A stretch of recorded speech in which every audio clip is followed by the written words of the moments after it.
Sure, yeah. Thanks, Stefan, for the this organizing this webinar. Thanks everyone for attending. I'm Ken Wang. I am AI security researcher.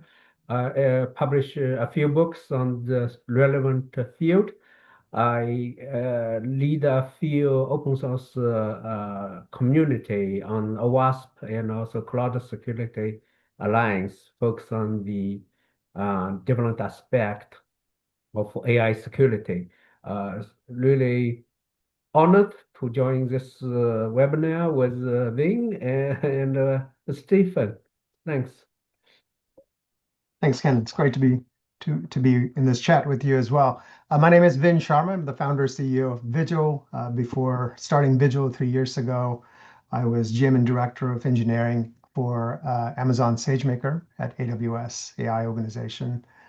Helped build the platform there for training and inference engines for deep learning models. And before that, I was at Intel, worked very closely with BMW on their self-driving car program. And that's kind of what the starting point for my thoughts around autonomous agents started to take shape. And this was now almost a decade ago. So a lot of what we're going to talk about in some ways, if you mentally picture this as a self-driving car, it would actually make as much sense uh, to you in the details as well as in the abstractions. So with that said, let's dive in. Yeah, so I think to frame the discussion, I think it'd be helpful just to spend a few minutes, you know, defining what we mean by agentic trust, how that fits into AI governance, what the relationship is or isn't, as the case may be with AI security. Vin, do you want to lead us off? Yeah, look, we all know that there isn't a good sort of standardized definition for a lot of the terms in the industry as we grow up towards agentic AI, security, safety. But I think one of the things that's helped me think through the problem is just coming at it from first principles. And if I step back and ask just what trust is, we tend to come at this from a psychological perspective as an attitude that, principle has towards an agent. And that makes it feel like a vibe. And you'll see a large part of the industry, at least in the beginning stages of AI, generative AI and agents in particular, come at this from a vibe perspective, vibe coding, vibe testing, vibe deployments. So where we want to go from there is in the direction of trust as part of your infrastructure. So going from vibe to infrastructure is quite a journey, and we have not made this yet. So I think a large part of the conversation I'm looking forward to having with Ken is that, Ken's been thinking deeply on this subject. He has a framework. It creates a model of threats that I'll let him speak to, but it gives us a very concrete anchor for people who are thinking about trust as infrastructure in the context of security. But I want to step back just a tiny bit because security is an easy way to, or just frankly, any number of words are an easy way to kind of map to trust. But if you step back and say, what is trust if it's not an attitude? It can be modeled as, something that you borrow from economics or behavioral economics in particular, as that the expectation of the reward of cooperation is greater than the risk of betrayal. That's basically what trust means. It's like you know that you're going to collaborate or cooperate with somebody or something, and the expected benefit has to be more than the possible risk. If it isn't, then you don't trust that entity, and if it is, then you do. And it's not a one-time thing, it's not a snapshot. You have to earn this trust in repeated interactions between the principal and the agent. So that's also an important aspect of it. So then if you think of it as there's the benefit and there's the risk, and the scale keeps going up and down with every interaction and transaction between the principal and the agent, then the things that improve the benefit improve trustworthiness, and the things that don't reduce it. Things that improve the benefit are does the agent do what it's supposed to do all the time, consistently, even under varying conditions? And so that's kind of reliability. That goes up, trust improves. When it fails, it could fail because somebody attacked it and it couldn't protect itself. Basically what security would mean. It could also fail because it attacked others, and that was harm caused by the agent, not harm caused to the agent. So that's safety.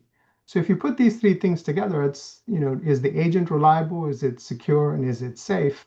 Can we measure these things? Can we actually give them numbers? And if we do, we can then improve those numbers and build systematic mechanisms that progressively improve these numbers over time, not just once, but all the time, even after you've deployed the agent. So this is the heart of how Vijil came to this idea of building a trust infrastructure. It's like, can we build these mechanisms that measure reliability, security, safety in a domain-specific, context-specific way, and then figure out ways of improving those measures as the agent gets deployed and starts to interact with the world. So pause there. I know this is not a standard definition, but it works for us. It works for the customers that we've talked to. And we're always eager to relate this to the frameworks that our customers are using and industry researchers and experts like Ken are working with. So I'll turn it over to Ken and see what he thinks of this definition. Sure, thanks, Wing. Yeah, I think it's a really good framing. There's no standard definition, of course. The framing that you have in terms of the measurement on the security and reliability and the safety is certainly a really good frame. I approach it in a little bit like a concrete way. It would be to look at the potential or like a threat, like opposed to the agentic system. If we are not mitigate those threats, that will erode the trust. So that's is what I call the MAESTRO framework with 7-layer reference architecture, kind of for agentic AI stack. Coming from like the bottom layer is really the foundation model. What model you use will certainly impact the agent behavior. You can use in closed source model, open source model. You can fine tune it. It has different risk profile. Certainly will have the different measurement in terms of the trust score. And then you have what data you use. Then how you do the data handling or pipeline. Eventually, the agent, there is a term called the lethal traffic by Simon Wilson. I think it's really good to frame the data layer threat. Like if you have an agent which can do the reading on the internal data and also have access to potentially malicious external data, and then it can do some action, right? Upon it, it's called the lethal traffic. So some suggestions that we can just take two, then it's secure. That's I don't think it's a good frame. Even take two, it could do the damage. Like if you only have the access to your internal data, you have the action where you can do something on top of that. It could be potentially you delete the database or disclosure some information, right? So take two was not a good approach. Some company advised this. I actually write the article, detailed article, so it's not a good approach with that. But still, I think it's a good framing in the data layer. It's a lethal traffic. And then you move up to the third layer, which is agentic framework. You can use your own framework. Some people do, and you can use in LangGraph or Blue AI, Agent SDK. Those frameworks are the orchestration framework. They are not used for security framework. So you have to kind of add a zero trust or framework, authentication, authorization, auditing framework into it, right? So that's why I do have this, like I talk at the ISA conference the year before, no, in 2024, not this year, but the last year, about that. So this is the third layer, and the fourth layer is really where you deploy. How do you trust? Like it, maybe go to the silicon layer, you do right trust execution environment. Like if you can have a uh, verifiable computing there, that's better, right? So you bring more trust, and also from the really silicon hardware up until to the stack, the Kubernetes or Docker, where you're deploying the AWS or GCP or Azure, those has a different risk profile, different trust level that you have to measure against. And then if you really move to the fifth layer, it's really the evaluation and observability. Eval is really hard, right? Uh, Usually if the benchmark is become target, it's not a good benchmark anymore. So the evaluation is hard. Go back to when you're talking about it's aligned with your business objective. It's reliable, right?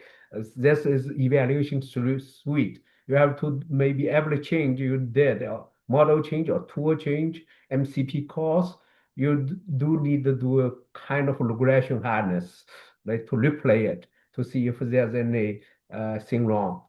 Observability certainly is very important. It's feedback loop, right?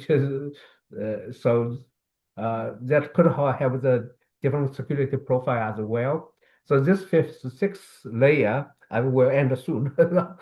So sixth layer is really the in agentic AI. You may have the people talking about using the agent to manage the agent from security perspective, using agent control plane or using agent SOC, agent EDR, XDR, right? Agent red teaming. Those could also potentially have some risk profile as well.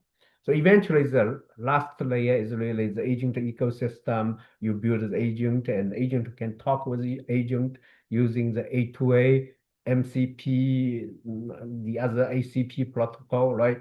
So what are the profile or risk profile? Maybe you have log agent there that you find you use it and it will mm, exfiltrate your data or delete your database. So yeah, so those are the risk profile, but how you deal with it, how you have a mitigation strategy to that, that increases the trust level. So yeah, and back to you guys. So maybe have more discussion. And no, I like the OSI style layers of agentic AI and dealing with the threat model in those terms. One of the things we've noticed as we talk with customers is kind of the complexity of this problem is so large that there is no one role within an organization today that spans this full 7 layer stack that you described. And it gets particularly thin the higher up the stack you go, because the lower layers of the stack are fairly well understood and arguably well governed. People have notions of data governance and have had those for a very long time. Infrastructure, container orchestration, cloud security, these are concepts with which a lot of people are already familiar.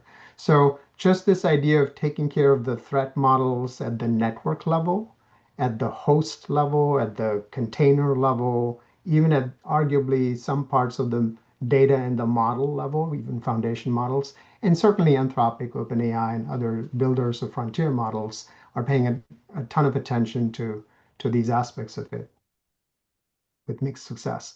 Um, but where things get really complicated are in those fifth, sixth, and seventh layers, the observability and evaluations, the security agents that govern other agents, and then finally the sort of the highest level of the agent ecosystem, multi-agent collaboration, networks of agents, complex adaptive systems like that. And a large part of what interests me, and one of the reasons why Vijil is focusing on the layer that it is is we're coming at it from the top down. So in some ways, the tension here is that you've laid this out. I think a lot of the industry's maturity is working its way up, and we're trying to meet it from the top down by looking at these problems that are unique to multi-agent systems where agents interact with each other. So for example, just recently Anthropic announced dynamic workflows with multiple agents orchestrating work. Um, One of the things that we see a lot of success with is just coding software development agents. And I could see these, I mean, one of the classic use cases is using code review agents, testing agents in combination with the actual code generation agents and have that work well. One failure mode here is actual red teaming exercises that show that you could see collusion among agents, that the agents could, uh, and this is a paper out of Cambridge that found that if you set this up, there is a natural incentive for agents to select preferentially so let's say there's an agent that's malicious and introduces malicious code into the software program, and it's supposed to get caught by a downstream agent that reviews that code and finds those issues in that software. But if the orchestrated multi-agent system is left to its own devices, so to speak, there is an emergent property that allows for that saboteur agent to preferentially pick a code review agent that is also a saboteur that colludes with that agent, and together they figure out that they should leave the trapdoor, the backdoor, and the malicious code inside the agent. So this kind of collusion within a multi-agent system isn't something that you could detect at the network level, the host level, or the lower layers of the stack. So in some ways, I think the issue is it's no longer about protecting your grandfather's database. It's more like protecting your grandfather. That's the issue here. So I think what I'm maybe pointing to is if you're seeing this shift, our pay grades lifting themselves up to this ecosystem layer of multi-agent systems, or are organizations kind of still very comfortable at the network and container and model level security issues? Yeah, I think this is a good take, like especially collusion. You're talking about the red teaming, right? The financially pick up the people, the agent, which will be more complacent. Even like for business objective, like if it need to do something, like even like if you want to do a good coding, like if the coding agent they review each other, like do the work, maybe they do the shortcut because for the collusion. So I did not really read the paper, but I think it's for multiple agents. In addition to the collusion, there's so many things that I think we can expand on it. Like how do you delegate with a good identity? How do you delegate with the correct intention? Right? Those are all really complex. Um, Agent to agent interactions that did not really exist in a deterministic system. Right? In multiple agent system, this can be really complex. Right? So yeah, I think we have time, maybe dive deep. But what was the next question, Stefan? So I think the question from Vin was around the state of adoption. What trends do you see in terms of customers that are implementing AI governance, AI security? Like, what is a typical approach? How effectively are they managing the risk of a probabilistic system? How are they constraining it?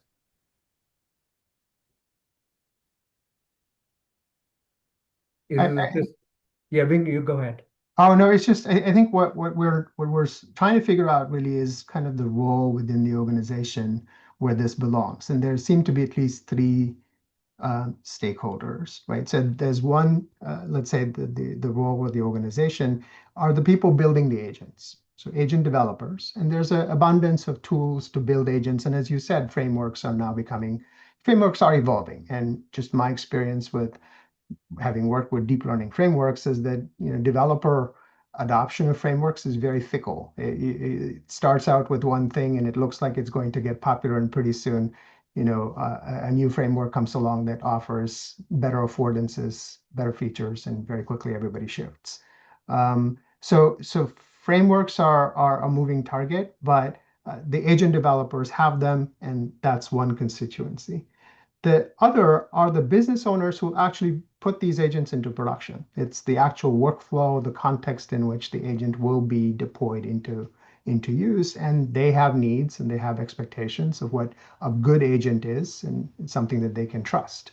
Uh, the third, and this is the CISO role or the risk role, so GRC teams or the CISO organization are looking at the threat models and looking at the risks to the organization as they deploy agents into production. And traditionally, they've been gatekeepers for things like databases and containers and cloud security and orchestration components and infrastructure components.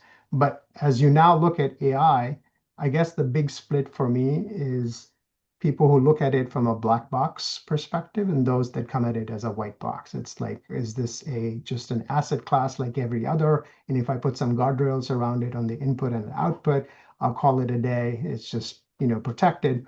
Or do you actually have to look inside the agent in the harness, look at the way that the harness is composed and decide what the threat models are with that layer?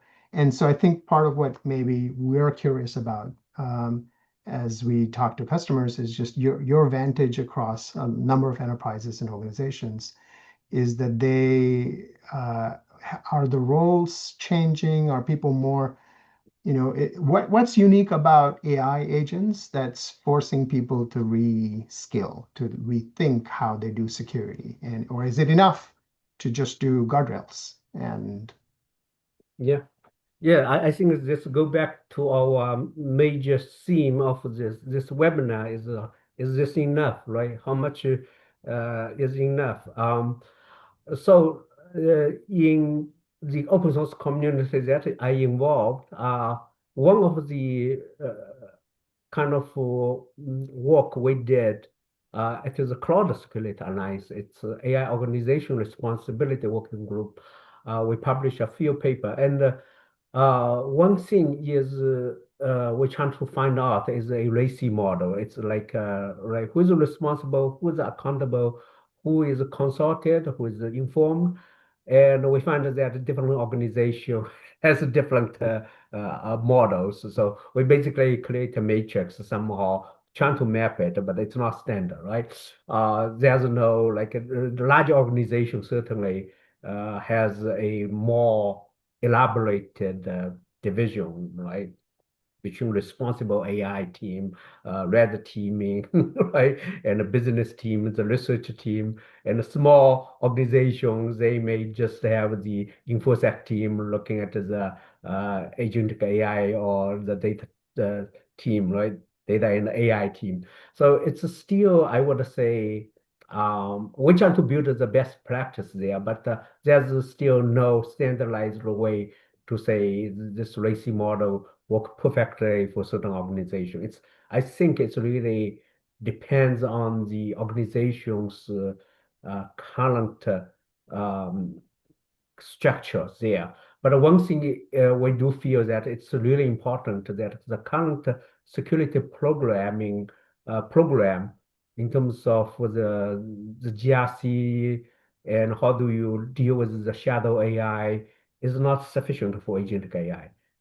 It need to be changed. Need like account for how do you deploy the coding agent? How do you deploy the agent you built, right?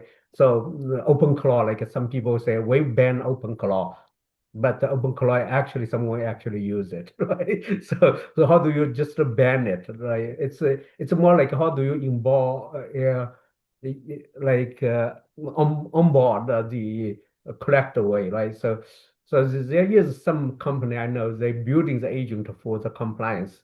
So trying to find okay We need to meet the NIST AI IMF, the NIST risk management framework for AI. And we need to also look at the OWASP and Cloud Security Alliance, maybe the ISO, right? And in EU, you have EU AI Act. So maybe we're trying to make a compliance and what's the gap, right? And then trying to build some security controls around it. That's maybe is a good way. There's no standard way, right? So people using the agent for the compliance, I think it's a good initiative. So yeah. So in terms of how much is enough the trust, uh, I go back to actually when you talk about the very beginning. I do believe this is essential. Is you do have reliability. Is the agent do what it is supposed to do? It's alignment to your business objective. It's reliable. It's not just availability, right? It's actually do what it is supposed to do reliably. So especially because agent is non-deterministic. So you do need to build a deterministic control plane to make sure it's reliable. And also in terms of the security, if you have a verifiable security control in place, that's really good. Uh, so not every secure control you can really verify, but you can document, right?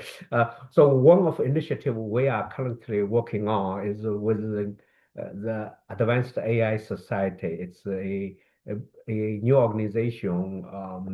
They have the people from big organizations as well as from blockchain community, like trying to define some cryptographic primitives that you can use either using zero knowledge proof or some form of verification or some just uh, cryptographic signature using PKI to verify certain controls in place. So that could be an interesting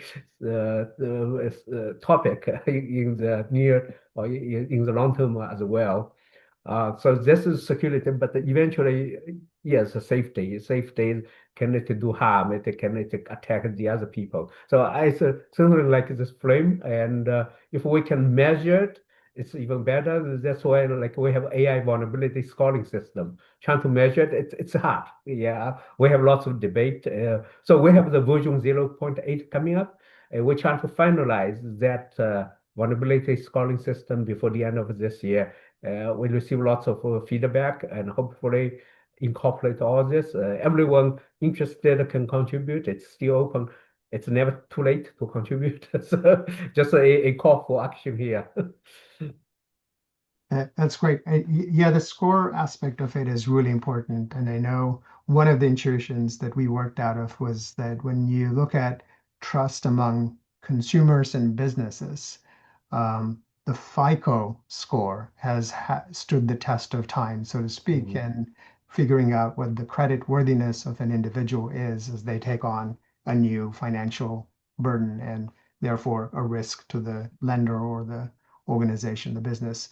And we are kind of modeling the notion of an agent trust score similarly as a calculated value that isn't static, isn't fixed in time. It's not a one-time thing, but it's continuously updated. So that it's not just the trust score, but the trust delta, the Mhm. change in the trust score with every transaction. We think that this is an important concept. And so the way that we've implemented it is kind of the mental model is if you imagine a 3P, a purpose for the agent, as you were saying, what is it supposed to do? And it should be encapsulated in some kind of a purpose document. The policy of the organization that constrains the behavior of the agent. And you mentioned NIST ARMF, EU AI Act, GDPR, CCPA, et cetera, or maybe SEC, FINRA regulations if it's a domain specific, HIPAA. So all of these are policy documents, but they're at a very high level policy, but you can imagine a policy that speaks to the behavior of a particular agent and says, if it is not explicitly permitted, then it is automatically prohibited. And this constrains the behavior in a very concrete way. The third P that we track are the personas of the users that would interact with the agent on a normal basis, or maybe even on an abnormal basis. So not just kind of the grandmother in Vermont that maybe mistypes innocently into the chat window, but a state actor with very sophisticated red teaming tools that could attack your agent because it actually is a crypto trading agent and there's money to be made here, or something along those lines, or maybe reveal state secrets. So you could create a diverse group of personas that represent points of interaction with this agent under test or agent under attack. So these are the three Ps that we use to measure the trust score and measure the change in the trust score. The purpose of the agent, the policies of the organization, and the personas of the users that might interact with it. And it's been interesting to see kind of how this changes compared to the standard benchmarks that you see being published by the frontier models or the people who produce the benchmarks of these frontier models of things like math ability and reasoning skills and so on and so forth. This is almost orthogonal. It's a separate dimension of what trustworthiness means compared to competence of the agent or the ability of the agent. And I think these are both important factors. So we're really excited about it. But the part that I was hoping we could touch on was how critical the identity of the agent is to this notion of maintaining a control plane over that agent. If you can't identify first, I mean, you saying this about open claw agents, just being able to find the agents in your organization today seems to be a problem. There's like already, it's a bit soon given previous technology curves, but agent sprawl is a thing this year. And if you have agent sprawl in your organization, the first challenge is just discovery, just finding out what's hiding in the shadows and bringing them into your governance umbrella, under your governance umbrella. So we think identity of the agent, and you were saying having that be sort of some kind of a cryptographic signature that's irrepudiable, right, would be a really good thing. And I don't know how you're seeing the trends in the industry, but one of the things we're doing at Vijil is banking on the SPIFFE Spire standard. Right. We think it has a depth in not only Kubernetes as an implementation kind of layer, but just the standard space approach to workload identity maps fairly well to agent identity. So that's what we're using. So we use that mechanism to identify an agent, but we embed the trust score inside that certificate. So now it's a living document that represents the trustworthiness of the agent along with its identity. So it's not escapable. Is that I don't know if Yeah, I think industry gradually like correlating on this SPIF and Spire workload identity to trying to represent the agent identity. I think this is a good take. Maybe there's a newer version. There's some people maybe who I talked to from the ITU. They're working on some other version, but we will see which version will, right? From the OAuth perspective, they're also thinking about extending the OAuth, right, to have the represent the identity. So there's a different work stream on that. The key thing is you have the human identity and before, right? Then you have service account, API, non-human identity. So the agent, the current approach is either it inherit the human identity or the non-human identity, but not in between. This uncanny valley, right? That's the blended identity. It will be hard. So this may be the thing which still need a lot of discussion, I would say. But before, like, if we really need to make it work at this point, the practical way is certainly spiff and aspire, from what I see, right? When talking with the people. So this is one point. Another point I really want to emphasize when you say the build the trust delta, I think it's a really important point because first when you have the agent on board, you cannot really trust. You need to gradually build the trust, right? Onboarding, right, of agent. It's kind of like onboarding of a new employee. Can you just give it's a key to kingdom, right? Not maybe at the very beginning, or maybe never, but gradually you trust it, you build the delta, and the delta is always up, then you can trust it more. So I think it's good. I also like the frame of the what is your purpose, right? What is your uh, policy, and depend on different policy you have to meet. If you deploy in EU, you may need more security control, right? And then how do you like personalize more identity piece in the different, especially in multiple agent system? Like, do you using one persona? Maybe not, right? So you maybe have to using different persona in multiple agent system.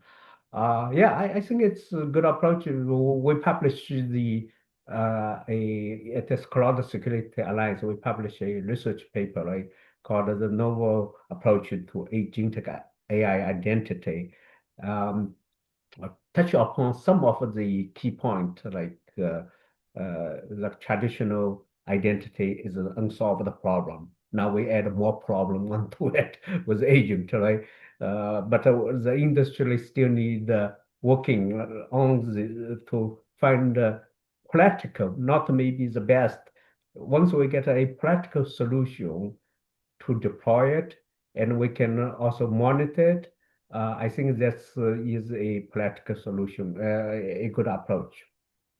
Let's dive a little bit into that as we get closer to the end. Let's focus on kind of what practical techniques and possible solutions are available today, whether it's open source or vendor-led components. But what, so there's everybody's in a different, there are multiple organizations in different stages of maturity. So if you're just getting started with agents, what do you think people should do? And if you already have an agent in production, what should you worry about the most? How would you? Right. I'm sure you get asked this a lot. So Yeah. give some advice to the people here. Yeah, I always give like one is a tactical, another is a strategic, right? So the tactical solution is if you start the building the agent system, or you already have the agent system, I think apply to both. Yes, you threat model it, like see what potential threat you have. So using MAESTRO framework, I do have open source framework. People just get a clone can use it. Or I have also a solution built called maestro-sentinel.com. You basically add your the architecture description. It will brainstorming with you to create the threat model for you. So at least like for each layer, identify three potential threat, tactical perspective, right? Uh, Potential three threat, it could impact this agent deployment. So this is one. Another one is more strategic. Is certainly I think adopt NIST AI IMF framework is good. It has the start with govern, like govern really this what we're talking about, who is responsible for what. You have policy process, procedures, and what is your security programming, right? So this is the governance, and then you map. Map is again goes through your whole agentic system. Like if you have maybe plus the traditional system, because agentic system using MCP tool can talk to you legacy IT system to right tool. So how it mapped it, right? So you can build this threat during this map. And then the measure, that's what the AI vulnerability scoring system can be helpful for. We do have some methodology there as well to see how do you measure the risk that you find during all this vulnerability discovery phase, and then you can manage it, right? Manage it means red teaming, fix mitigation, put the deterministic control on it. Yeah, so this is more strategic. I think everyone, if you hear looking at this approach, it certainly can reduce. It cannot eliminate. It will reduce your attack surface. and improve the trust. So go back to our original topic. So what is enough? There's not really enough there. So it's always a process, a roadmap that you improve your risk posture or security posture, and then you increase the trust, right?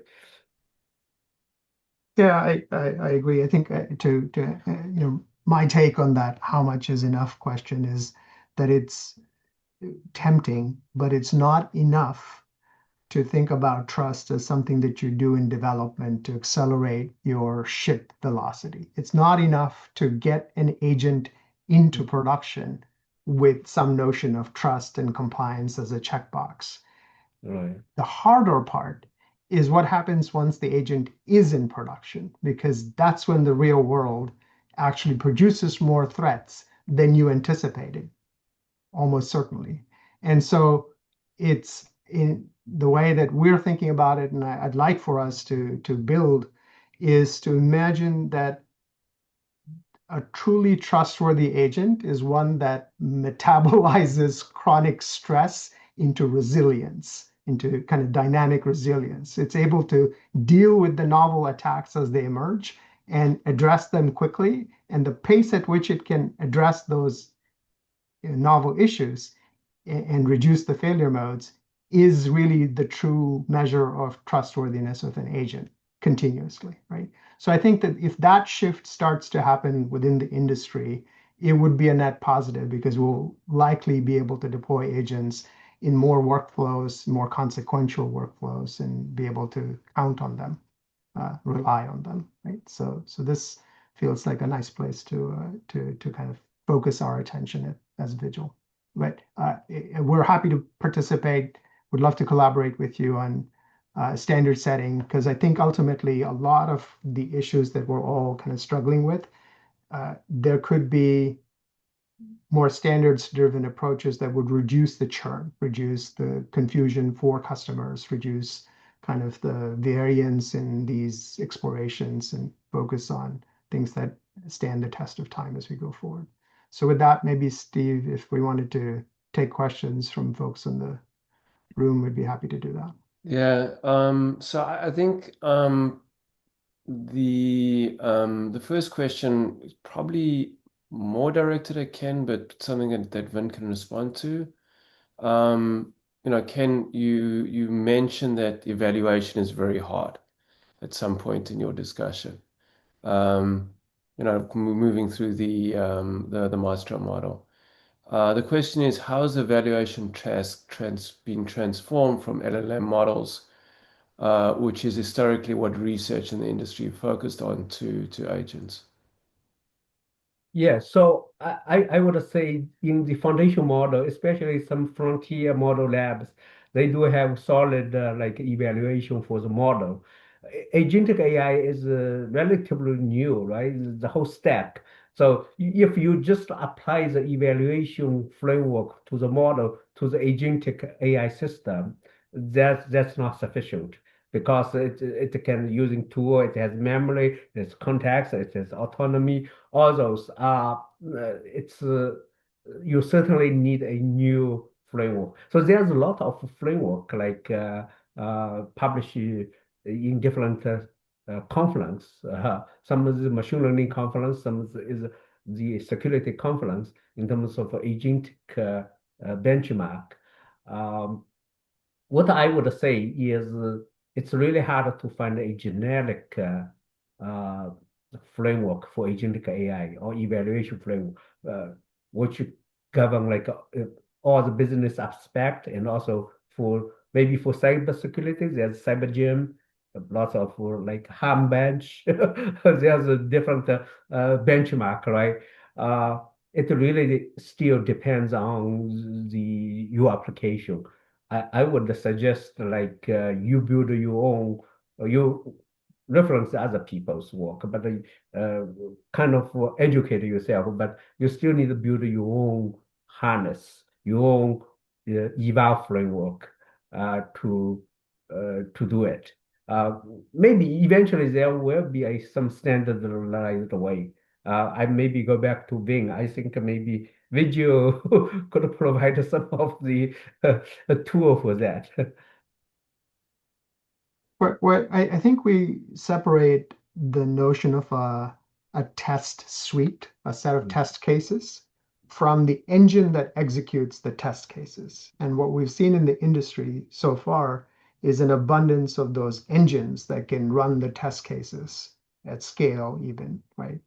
Certainly for a single agent or a single model. But if you kind of start to see the challenge with multi-agent systems, with multi-turn interactions, and with state over time, that it starts to get really complicated. It's not just about sort of a model conversation anymore. Also because it's not about conversations anymore. It's about consequential actions with tool calling and often verification of what the agent does when it routes a request through a tool versus what you would get back directly if you didn't have an LLM in the mix is an important verification issue. And I think it's still true for 4.8 as much as previous versions of frontier models. So for us, the challenge is that it's not just about building the agent, although that's a hard enough problem. It's also about constructing these test cases that are specific or custom or bespoke to the workflow and the target environment. And that's where we think the real hard problem is, because the test engine developers can leave it as an exercise to the customer, to the reader, to build those test cases, and nobody has the time to create a golden data set anymore, and label those and figure out how to keep track of that in a dynamic environment as it keeps changing. So we think the right approach is really to create some kind of a test environment that continues to evolve. And I'm going to skip ahead to the second question, but it is this notion of a co-evolution between the agent and its environment, and they both evolve, but they don't have to evolve continuously, because then it becomes incredibly unmanageable to kind of track these states.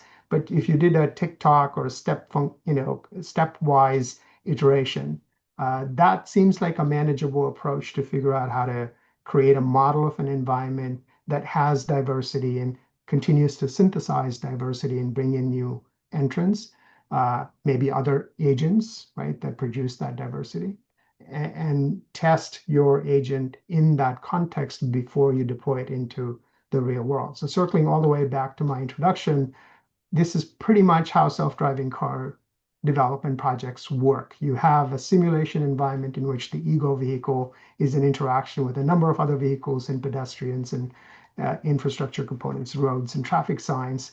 There is a known gap between the simulation and real, so you continue to reduce the sim to real gap. But that's where a lot of the work happens before you subject real users, real pedestrians and passengers to your self-driving vehicle. So we think we should take a similar approach with autonomous software agents as well, to test them in this kind of a dynamic environment before you throw it over the wall. So anyway, that's how Yeah, it would come in. I think it's a good approach. Yeah, I think we need to build a digital twin for the agent, right? So to have a simulation, yeah, sim to real is hard, yeah, but still, I think we need at least to test it, right? Exactly. Yeah. Well, if I could ask one